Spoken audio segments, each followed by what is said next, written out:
क'क्राझार जिल्ला अल बड' भलुन्टियार फर्सनि नैथि माने खुंगा नैथि कनफारेन्स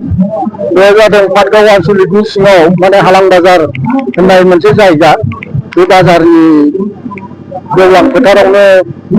मैयानिफ्राय 7 फेब्रुवारि आरो फेब्रुवारिबो साननैनि हाबाफारिखौ लानानै खुंनाय जादों आरो बाहाय 16टा आनसलिक क'क्राझार जिल्ला गासिबो फोजोबदों आं डिलिगेटआवबो दंमोन मोजाङै जादों आरो बे डिलिगेट मिटिङा टार्मिनेटिंमोन बिथांमोना गोजाम बडिखौ सिफायनानै गोदान बडि दाबाय गोदानै आफादगिरि सेक्रेटारि सायख'बाय बेथ' आरो माने संबिधाननि नियमखा नालाय बे हिसाबै बोसोरनि उन बेखौ सोलायनाय जायो आरोखि दा बिदिनो आङो खोब मोजां मोनदों दिनै बे हालां बाजाराव फैनानै बयबो रायजो राजा लोब लोब माने बाहागो लाफैदों खामानि दामानि बयबो हेफाजाब होदों बिसेसकै आङो बे खुंनाय कनफारेन्स नैथि जिथु क'क्राझार जिल्ला अल बड' एक्स भलुन्टियार फर्सनि कनफारेन्स खुंनायाव बानजाय आफादनि जिथु माने खामानि मावनाय बे बानजाय आफादनि खामानि मावनायाव आं बे बानजाय आफादनि चेयारमेन भाइस चेयारमेन कनभेनर आरो गासैबो दालाय आफादाव मावनाय बिथांमोनखौ आङो सेन्ट्रेल कमिटिनिफ्राय माने गोसो गोरबोजों साबायखर बावो मानो होनबा बिथांमोननि नारा नाथा नाजानायाव दिनै बे क'क्राझार जिल्ला अल बड' एक्स भलुन्टियार फर्सनि कनफारेन्सआ मोजाङै मोजां जानानै थांबाय आरो गाजा गोमजायै फैबाय थानाय समाव जोंनाथ' माने नन पलिटिकेल अर्गेनाइजेसन नालाय जों रायजो खुंनाय सेकेन्ड फेजनि आन्दलनबो जों दाख्लैबो दिल्लीयाव थांबाय मेमरेन्डाम हैखांबाय दा जोङो गोदोनि बायदिथ' बेयो बायदि दाङाबाजि बा गन्द्राय दैलायनाय आन्दलनफोर नङा जोङो खोब भद्र भाबै माने मोनसे ब्रेनजों सोलिनाय आन्दलन बियो बेनिखायनो बयबो रायजो राजाखौ खावलायगोन बयबो पलिटिकेल पार्टिनि लिडारफोर हान्जाफोरखौ जों खावलायो जाहाथे जोंनोबो थाखा फैसा अनसुंथाइ हरो खारन जोंहा पलिटिकेल पार्टिजों रावजोंबो लोब्बा गैया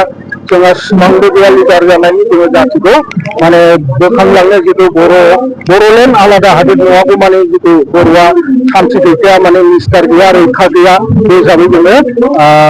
हाजासे जों बे बोराय बैसोआवबाबो जों सेकेन्ड फेजनि आन्दलन खालामलांनो नाजागासिनो दं आरो फैबाय थानाय समाव फैबाय थानाय बेलायाव जोङो जोंनि उन जोलैफोरखौबो जोङो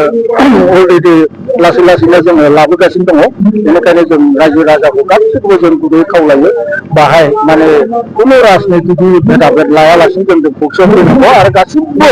संगठन बर'नि जेसेबां अर्गेनाइजेसन बा आफादफोर दं जों बयखौबो खावलायो खौसेयै जोङो जाहाथे बर'लेण्ड बिनायाव ज' जालायनानै केन्द्र सरकार आरो रायजो सरकारखौ जोङो माबानानै खोमा सुनो हायो आरो जोंनि बड'लेण्ड थिनायाव जाहाथे जोंखौ साक्सेस खालामो बेनि थाखाय आङो बयखौबो गुरैयै खावलायहरनाय जाबाय जों दाखालि थांनायाव जोङो थांदोंमोन ओमफ्राय दाखालिनिया बे पार्लियामेन्ट हाउस माबा पार्लियामेन्ट सेसन जनाय बिथांमोना खोब माने मेंनाय आरो बेस्थ' देखायनानै जोंखौ बिथांमोना बुंदों उननि बेलायाव फैदो नोंथांमोना खुनु बेला माने जाहाथे माने पार्लियामेन्ट सेसन जिरायनाय समाव नोंथांमोना फैनाङा होननानै जोंखौ बुंहरदों आरोखि माने दा बेनिखायनो जोङो बे दाख्लै थांनाय माबायाव जोङो बे मेमरेन्डामखौ साबमिट खालामनाय जायाखै आरो सिगाङावथ' जों खनथाम थांखांबाय बेयाव होबोजोबदों जोङो प्राइम मिनिस्टार हम मिनिस्टार ट्राइबेल मिनिस्टार ल' मिनिस्टार आरो माने प्रेसिडेन्ट बिथां माने द्रौपदी मुर्मु बिथांनोबो जों बुंनाय जादों बिथांनि रिसिप्टखौबो जों मोनदों नोंथांमोननि मेमरेन्डामखौ सेपारेट स्टेट बिनाय मेमरेन्डामखौ जों मोनबाय होननानै बिथाङा जोंनो रिप्लाइ हरदों आरो लाइजाम माखासे मिथिया बेखौनो जों बुंगासिनो दङ खारन दा बैसोआबो बाबेनजोब्बाय नालाय एसे मेंग्लिबायबो आरो दानि इयुन जेनेरेसना गासिबो माने बेफोरखौ सोलोंनोबो नाजाया मबाइलजोंनो बेस्थ' थायो बिथांमोना आं ओंखायनो बयबो बे इयुन जेनेरेसनखौ खावलायो जाथिनि सेन्टिमेन्ट हाबनांगौ एक्स बड' भलुन्टियार फर्सआ खावसे थैबाय बुथार जाबाय बोराय बैसो जानानै थैबाय बेमार आजार जानानै थैबाय दा जोंनि मथ'आ बेनो जोङो मोनसे नङा मोननै नङा मोनथाम जोङो एकर्ड खालामबाय बे एकर्डआव जोङो जोंनि माने माबा बायदि जोङो जोंनि बिनाय बायदि जोङो बेबायदि माबा मोनाखै खारन इसिबां फिसा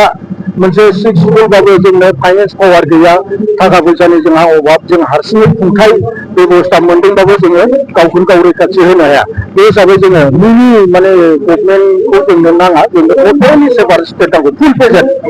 बे फुल पेजेन्टनि थाखायनो जोङो संकसनिफ्राय सौथिया ब्रह्मपुत्रनि साहानिफ्राय भुटान हाजोसिम जों बे